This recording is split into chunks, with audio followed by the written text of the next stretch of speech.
কেরে তোতা সবিক চাচা তুক আয়নালে টেকার কথা কয়নি, তারপরে এত দেরি করিচ্ছু কি জন্যে? ফাঁকিতে টেকা লিছু, সেই টাকা দিতে এত কুচুর মুচুর? দিবার তো চাষি না তো করিনি, আজকালের মধ্যেই দিয়ে দেবো। তোর কথার কোনো দাম আছে? 7 দিনের কথা কয়ে 10 দিন হয়ে যাচ্ছে। আমি এত কিছু বুঝি না, আজকের দিনের মধ্যে টেকা দেবো। তুই কুট থেকে পাবো সেটা তোর ব্যাপার। ভালোভাবে কলাম, শুনলে শুনবো, না হলে কিন্তু পরিস্থিতি খারাপ হয়ে যাবি। কিছুই করা লাগিচ্ছে না, টাকা আমার কাছে চলে যাচ্ছে, বিকেলের মধ্যেই দিয়ে দেবো নি। সেকেন্ড টাইম এই টেকার জন্য যেন আর কথা কওয়া লাগে না, রাখলাম। আচ্ছা আচ্ছা রাখেন, দিয়ে দেবো নি।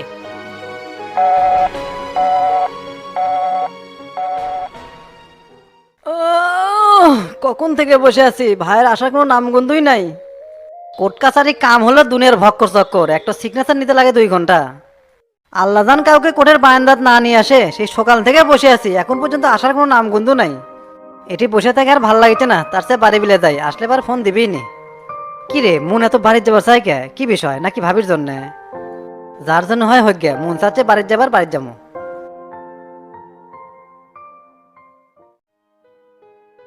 যে জন্য মূলত আপনাদের ঢাকা মেডিকেলের রিপোর্টটা চলে যাচ্ছে, এখন আমাদেরকে চার্জশিট দিতে হবে। কি রিপোর্ট পাচ্ছেন এনা ক্লিয়ার করে বলেন তো। প্রচুর রক্তক্ষরণের জন্য রুগীটা মারা গেছে, বিশেষ করে পিছনে স্টেপটা অনেক গুরুতর ছিল। এইরকম রিপোর্ট কখনো হওয়ার কথা না, এলে ভাওতাবাজি রিপোর্ট হচ্ছে। মিথ্যের দোষে আমার জেলে যাওয়া লাগিচ্ছে, তারপরও রিপোর্টের মধ্যে 2 নাম্বারে, এলে কোনো কিছু কিন্তু মানে লমো না ওসি সাহেব। আমরা তদন্ত করে আবার দেখবো, আপনি এত চাপ নিয়েন না। কাল হয়তো থাকবো না, কিন্তু এই রিপোর্ট যেন সাবমিট না হয়, আপনারা পুনরায় তদন্ত করেন। কি করছেন এগুলা? ডাক্তারের রিপোর্টের মধ্যে কোনো একটা ঝামেলা আছে, আপনি খোঁজ দিয়ে দেখেন তো, তা নিশ্চয় এটি কোনো 2 নম্বরে চালছে। আমি তো বারবার ডাক্তারে নক করছি যে রিপোর্টটা 2 নাম্বার না হয়, তারপরে এমন হলো বুঝলাম না। একটু আগেই ডাক্তার এসে এসআই হাসানের কাছে সব রিপোর্ট দিয়ে গেছে। যার মনে যা আসতেছে তাই করতেছে, এটা কিন্তু পলিটিক্যাল হিসেব নিকেশ, আপনার কিন্তু বোঝা লাগবে। বিষয়টা তো আমি দেখতেই চাইলাম, আর চার্জশিটে কিন্তু কিছু নতুন লোকের নাম অ্যাড হয়েছে, তার মধ্যে আফজাল মাস্টারও আছে। ওর নাম কে দিচ্ছেন? ওই কে কেসাল গন্ডগোলের মধ্যে ছিল নাকি? যাক মন চায় তাকে কেমন নাম দিচ্ছেন? আরে ভাই, চার্জশিটের লোকের নাম বেশি থাকলে মামলাটা হালকা হয়, এতে আপনাদেরই সুবিধা। আরো 2-4টা লোক থাকলে ঢুকে দেন, আপোষ করতেও সুবিধা হবে। ওই আমার সাথে অ্যাক্টিভ থাকতেছিল, আপনারা যদি ওর নাম দিয়ে ভিতরে ঢুকে দেন তাহলে তো আমি একলা হয়ে যাবো নি। দেখো তো শামসু, কি একটা ঝামেলা হলো না? চার্জশিটভুক্ত আসামির এত চাপ নাই, এরা জেলে ঢুকবে 1-1.5 মাসের মধ্যেই চলে আসবে। জেল না খাটলে রাজনীতি সাটে না, না আমজাম দেশে কয়েকদিন খাটে আসুক। দুনিয়াটা বড়ই অদ্ভুত, খুব সুযোগ সন্ধানী, কেউ সুযোগ পেলে ছাড় দেয় না। যাই যত সহজ সরল ভাবে চলবি, তার পেছন দিয়ে বাদ যাবি, নিজেকে তৈরি করতে হবে কঠিন ভাবে। তোমরা যদি সগলি চলে যাও, আমি যে বড় একাই হয়ে যাবো নি। দুনিয়ায় একা আছেন, একাই চলে যাবেন, একা পথ চলায় অনেক ভালো। যখন লোক নেবেন তখনই তো কাটি লাগা শুরু হবি। নিজের কাছে যেটা ভালো মনে হবি সেটাই করবেন, এত পরামর্শ করা লাগবে লয়। কোথায় আছে নিজের বুদ্ধিতে ফকির হওয়া ভালো। তুমি ভিতরে গেলে তোমাকে বাইর করার সর্বোচ্চ চেষ্টা করবো, বাইরের দান কোনো চিন্তা করো না। তাহলে চার্জশিটটা পাবলিশ করে দিলাম তো, তা তো চার্জশিটের জন্য খুব তাড়াহুড়া করতেছে। চার্জশিটলে কোনো ঝামেলা নাই, তবে ডাক্তারের রিপোর্টের মধ্যে ঝামেলা আছে। একটা বিষয় আপনি রিয়েলাইজ করে দেখেন, যে রোগী 8-10 দিন সুন্দরভাবে বেঁচে আছিল, তাই রক্ত শূন্যতা হয়ে মরে গেল কেমনে? ওটা আমার কাছেও ডাউট মনে হচ্ছে, বিষয়টা আমি দেখিচ্ছি। বিষয়টা আপনি ভালো করে দেখবেন, এই ময়না তদন্তের উপর ডিপেন্ড করছে অনেক কিছু। চাচা চলেন, ওটা হোক। তাহলে যান, আর যদি কোনো কথাবার্তা থাকে ফোনে হবেই নি। আপনি কি কারবার কোনো কিছুই বুঝি না, সব কিছু এলোমেলো করে ফেল দেন। প্রাথমিকভাবে ধারণা করলে ডাক্তারের রিপোর্ট ফলস মনে হয়, সেটাই আপনারা কি থেকে কি করলেন কিছুই বুঝি না। আপনাদের প্রতি সাধারণ মানুষের যে বিশ্বাস ছিল, এগুলো জিনিস দিন দিন তো সব উঠে যাচ্ছে। পলিটিক্স কিন্তু আমরাও করি, তো তা কিন্তু একলা করে না, এটা একটু মাথায় রাখবেন ওসি সাহেব। ঠিকই আছে সভাপতি সাহেব, এর মধ্যে ঘাবলা আছে দেখেই তো আপনাদের ডাকছি। এটালে আপনারা তো টেনশন করেন না, এর সত্যতা আমি বের করবই। আচ্ছা করেন, উঠলাম তাহলে, আসসালামু আলাইকুম। ওয়ালাইকুম আসসালাম। তে বাবা উঠো।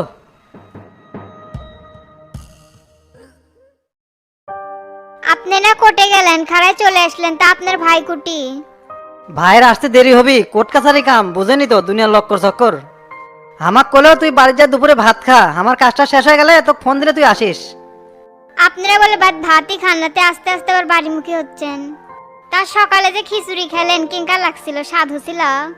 আমার 21 বছর বয়সে এত স্বাদের খিচুড়ি খাই নেই, মনে হয় মুখে ভরে আছে। আপনার মাত্র 21 বছর বয়স, দেখে তো মনে হয় 30 আপ। মোজ দেখি নিজ দিক নেমে যাচ্ছে, 21 বছরের যুবক তুই ইনকা হবি না। ই হলো সেনা মহিলা, একে ভুলভাল করে বুঝন যাবে, বহু পথঘাট পাড়ি দিয়ে এটি আছে। এত বড় কে মুছ রাখছেন, দেখে তো জল্লাদ মনে হচ্ছে। আয়নার সামনে আলা নিজেকে দেখেন, কত সুন্দর চেহারা মুছ দিয়ে ঢেকে রেখেছে। এ বয়সে খোসা খোসা দাড়ি রাখবি, মেয়েরা দেখে পাগলা হবি। ভাবি এরম করে কইন না তো, আমার লজ্জা লাগিছে। আমি জীবনে মেয়ে মানুষের সাথে এরম করে কথা কই নাই। লজ্জা হচ্ছে নারীর ভূষণ, এত লজ্জা করলে কি শ্বশুর বাড়ির যা গরম ভাত পাবেন? তে দেরে আসান কে, সামনে এসে বসেন। আপনার সামনে আসলে কিংবা আমার সব উলট পালট হয়ে যায়। বসার চিন্তা অনেক আগেই করছি, কিন্তু মনে নাই। আর যাই কোন ভাবি, আপনার মতো গুণী মানুষ আমার চোখে তার একটাও পড়ে নাই, তে বসলাম। তা ডন ভাই, মাশাল্লাহ বয়স তো অনেক হলো, তা বিয়ে টিয়ে করছেন না কেন? প্রেম টেম করেন নাকি আবার? থুক্কু থুক্কু কি যে কর না ভাবি, আমার এই লাইফে কোনো নারী কেলেঙ্কাই নাই। ছাত্র রাজনীতি করি তো এই জন্য বিয়ে শাদী করেছি না, তবে নিয়ত আছে 24 সালের শেষের দিকেই করবো। আমার সাথে কার বন্ধুরা বিয়ে করে ছলের বাপ হয়ে গেছে, একজন আবার দূরে করেও বিয়ে করছে। যুগের সাথে তাল না মিলেলে আপনি কিন্তু পিছে যাবেন। দিন কিন্তু ঠিকই চলে যাচ্ছে, তা বিয়ে শাদী করেন, ভালো হবি। তা হাত মুখ ধুয়ে খাবার টেবিলে আসেন, ডিম ভাজছি ভাত খান। ভাবির সাথে গল্প করে ভালোই লাগলো, সুন্দর সুন্দর কথা কয়। আচ্ছা ভাবি, যাচ্ছে।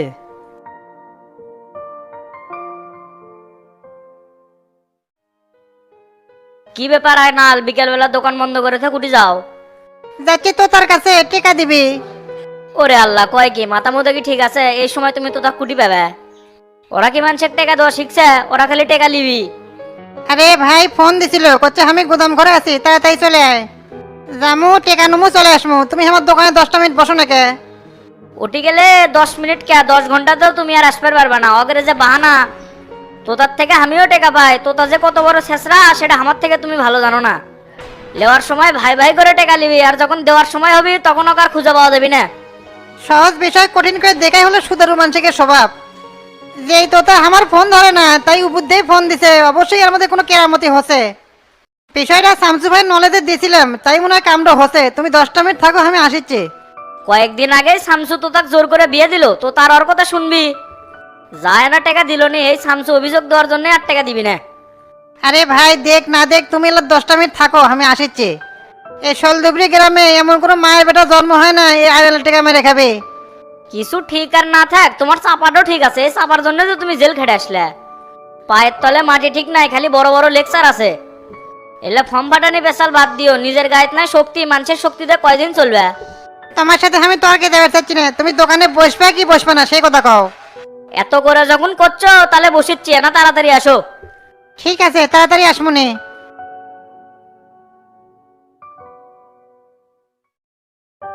তা উকিল সাহেব আর কতক্ষণ? আজকে দেখেছি সারাদিন কোর্টের মধ্যেই কেটে যাচ্ছে। এমনিতেই দিন ছোট, কাজ কাম করে সময়ই কুলে উঠতে পারি না। কোর্ট কাছারির বিষয়, টাইম তো বেশি লাগবেই। এরপর থেকে আসলে পরে টাইম হাতে করে নিয়ে আসবো। আজকে কামটা কি করলাম, 3 মাসের মধ্যে আর জেলে ঢোকা লাগবে না, এই ব্যবস্থা হয়ে গেল। কাম এটা সেই হচ্ছে, তাহলে সামনের ডেট আবার কয় তারিখে বললো? ওটা সন্ধ্যার দিকে আমাকে জানাবে, তোকে আমি রাতে ফোন দিয়ে কয়ে দেবনি। টাইম পিটিশন দিয়ে হাজিরার ডেটটা পিছিয়ে নিছি, কামটা ভালো হচ্ছে। আপনি যা করছেন করছেন, আমার তোর ভিতরে ঢোকা লাগিচ্ছে না, এতেই হবি। সামনে নির্বাচন, আমার বাইরে থাকা খুব নিট, বুঝনি তো? আমি একজন এমপি ক্যান্ডিডেট। একবার নেতা হওয়া পারলে এগুলা মামলায় এক তুড়ি দেখায় ফেল দেবো। তা উকিল সাহেব আমি তাহলে গেলাম, থানার যাওয়া লাগবে না, কাজ আছে। তো যাবার তো চাচ্ছু, আজকের খরচা দেওয়া লাগবে না? সবসময় কি টাকা চাই নেওয়া লাগে?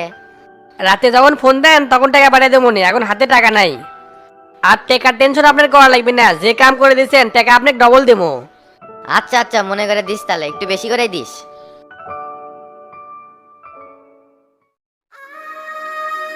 ক্যারে তুই টিঙ্কা হয়ে বসে আছো কে, কি আছে তোর? আর কোষ না বন্ধু, রাব্বি হামাক সেদিনকে একটা কোক খেলেছে, সেটাই খাই আমার টনসিল হাই রে ব্যথা। তে গলাত কিছু পেঁচে দিয়ে থাকলেই তো হলো নি, খালি গলায় থাকলে তো আরো বেশি হবে। শফিক চাচার সাথে দেখা করলাম, কতবার করে তোর কথা বলো, কিন্তু তোর কোনো ঠিক ঠিকানাই নাই। বাথরুমে গেছিলাম বে, এটি যদি একবার সিরিয়াল মিস করি তাহলে সারাদিন আর বাথরুম করতে পারবো না। তো তুই চাচা খাবার লেগে দিবার কোশনি, এলে খাবার খাওয়া তো আমার হচ্ছে না, শরীর আলো দুর্বল হয়ে যাচ্ছে। হবে খাবার লেগে দিবিনি, তারপরে পিসি বয়ে বেশি করে টেকাও লেগে দিবিনি, সব কথাই হচ্ছে। আর কালকে তো ওস্তাদ জেলে আসিচ্ছে, এত পেরা আর হবিনি না। ওস্তাদ আলে না বাসি দে, দুই একটা কথাবার্তা কওয়া যাবি নি। ইনকে করে জেলের মধ্যে আর কতদিন থাকবো, বাইর হওয়া লাগবি না, সেই ব্যাপারে কিছু করলে। শফিক চাচা কলো একবারে স্থায়ী জামিন করবি, তাই একটু বেশি দেরি হচ্ছে, তাছাড়া তো বের হয়ে লাভ নাই, পরে যদি আবার ঢোকা লাগে। আর তোতা তো মন্টুর ভাই বিয়ে করছে, চাচা তো এই কথাও বললো। কি কষবে এলে আবার কতদিন হলো, জেলে থাকলে বাইরের কোনো খবরই পাওয়া যায় না। আর কোষ না, তোতার তো চরিত্র খারাপ, তুই তো জানিসই। লটর বটর করে যায় ধরা পড়ছে আর চাচারা ধরে বিয়ে করে দিছে। উচিত কাম করছে, খবরটা শুনে খুশি হলাম। শাল্লার বেটা তোতার জন্য আজকে জেল খাটা লাগিচ্ছে, আগে জেলের থেকে বাড়াই অর্ডারের ব্যবস্থা করবো। ফটিক যে কি হারে হারে টের পাওয়ামো, জীবন এমনিতে নষ্ট হচ্ছে অমনিতেও নষ্ট হবে। পাওয়ার বাড়ির লোক হয়েও আজকে জেল খাটা লেগেছে, এর থেকে বড় দুঃখের আর কি হতে পারে। ওগুলা চিন্তা তোর করা লাগবি না, দেখবো যে শামসু ভাই একটা না একটা ব্যবস্থা করে জেলে ঢুকবি। তাই জান হয় তে চ, এটি থাকতে বোরিং লাগিচ্ছে, বাইরে থেকে না হাঁটাহাঁটি করে আসি। এখন যাওয়া যাবি না, কিছুক্ষণ পরে 12 গুনতি হবি, গুনতিটা শেষ করে বাইরে যামুনি। আর বিকেলে ভলিবল খেলমুনি, তুই আমার বিপক্ষ দলে থাকিস। কে আমি আবার বিপক্ষ টিমে যাবো কে? তুই যে খেলা পারিস না, তোক দলে নিলে হেরে যামুবে, তার মধ্যে আবার তোর টনসিল আছে। আচ্ছা বিকেল হোক, খেলার মাঠেই দেখা যাবে নি কেটা হারে আর কেটা যেতে।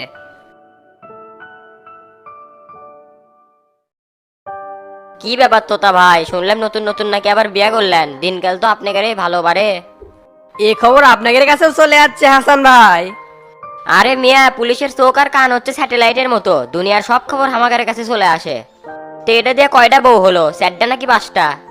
না না, অত কে হবি, কেবল 3টে হলো। পুরুষ মানুষ 4টে পর্যন্ত জায়েজ আছে। তা ওসি সাহেব কোনটি, চেম্বারে ভুলকি দিলাম নাই কেম্বা? স্যার তো ছিল, একটু আগেই মনে হয় বাইরে গেছে, এসপি স্যারের ওখানেই গেছে নাকি। তে আপনার মামলার পোস্টমর্টেমের রিপোর্ট তো আমার কাছেই, রেজাল্ট তো আপনার পক্ষেই দিছে। গুড, তাহলে চার্জশিটটা পাবলিশ করে দেন, মোটামুটি সব কাম তো শেষ। আর মেইন আসামি তো এলাকাতেই ঘুরিচ্ছে, মসুদ অ্যারেস্ট করেন, এত সময় নিচ্ছেন কে? মেন আসামি মানে কার কথা করছেন, শামসুর কথা নাকি? ওর কথাই তো করছি, চট্টস করে ধরে ফেল দেন, শালা কিন্তু টাউট আছে, না হলে পলাবি।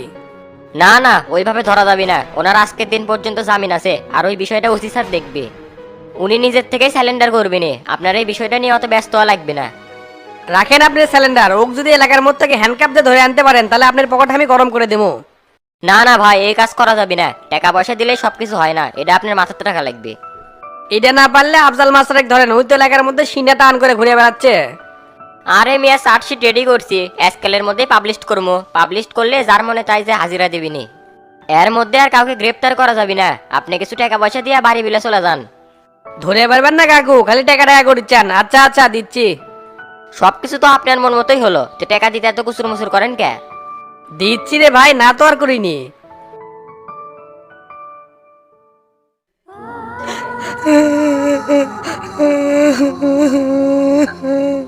কেরে নীরব, কি হচ্ছে রে? সেই সকাল থেকে দেখিচ্ছি তুই ভ্যাভ্যা করে কান দিচ্ছ। একটা জায়গার জামু, সেই কখন থেকে সাজে গুজে বসে আছি, পাখি ঘটকের আসার নাম নেই, আর এইদিকে তুই ভ্যাভ্যা করে কান দিচ্ছ। এলে গুনগুন করা থামাবো, না করলে বুঝমু ক্যাঙ্গা করে রে। ও বুঝছি বুঝছি, স্কুল যাবো না দেখে কান দিচ্ছ। তো এখন তো স্কুল যাওয়া লাগবি না, হরতাল চলিচ্ছে, স্কুল বন্ধ। ও সদাই খাবো, চাকে খাবো না, নে 20 টাকা দিচ্ছি, গোবিন্দর দোকান থেকে কিছু কিনে খাগা। টাকা আমি নেব না, আমি তোমার সাথে যাবো। বেয়াদবের কথা দেখছো, আমি ওটি যাচ্ছি, বউ দেখবে, তোর ওটি কি কাম? দেখাশোনা যদি হয়ে থাকলো নি তাহলে নয় তো নিয়ে গেলাম নি, ওটি যামু দেখমার চট্টস করে আসমু। এমনি চলিচ্ছে হরতাল, গাড়ি ঘোড়াই নাই, যাওয়া লাগবে হেঁটে। তুই তো অর্ধেক রাস্তা না যেতে কবুনি নেওয়া দাদা করলে, তখনই তো হয়ে যাবে নি বিপদ। আর মেয়ের বাড়ির লোকরাই কি কবিনি, প্রথম দেখাতেই কেষ্টা কেরালি নিয়ে যাচ্ছে। তুই থাক, আমি আসার সময় তোর জন্য একটা ঠান্ডা নিয়ে আসবনি।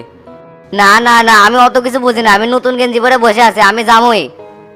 কোনো জায়গায় যাবে তাহলে আমাকে নিয়ে যাবি না, আমাকে বাড়িতে বসে হয়। তুই তাহলে একলাই যা, পাখি ঘটকের আসার নামই নাই, আর তুই যাওয়া যাওয়া নিয়ে পাগলামো শুরু করে দিছু। ঘটক আগে আসুক, তারপরে দেখা যাবি নি। শালার চ্যাংরা আসে না কে? এই তো দরজা ঢকঢক করিচ্ছে, ঘটক মনে হয় চলে যাচ্ছে। এ দাঁড়াও দাঁড়াও, দরজা খুলিচ্ছে।